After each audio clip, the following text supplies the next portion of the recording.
सेई जे हरिनाम को सदा सर्वदा श्रवण करुथिबे प्रभुंक पाखरे लय रखिथिबे जे संयमता रक्षा करुथिबे तेणु ताकू ही अनंत रक्षा करिवे। जेते कष्ट आसु जेते दुख आसु से मनुष्यर से जीवर केबे दुख आसीबनी केबे कष्ट आसीबनी दुख आसिले भी सेटा लाघव हो जिवो। तेणु जहाकू रखिबे अनंत की करि पारे बलवंत।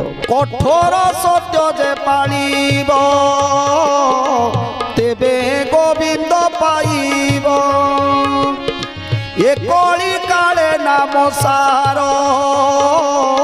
नामटी साक्षात ईश्वर।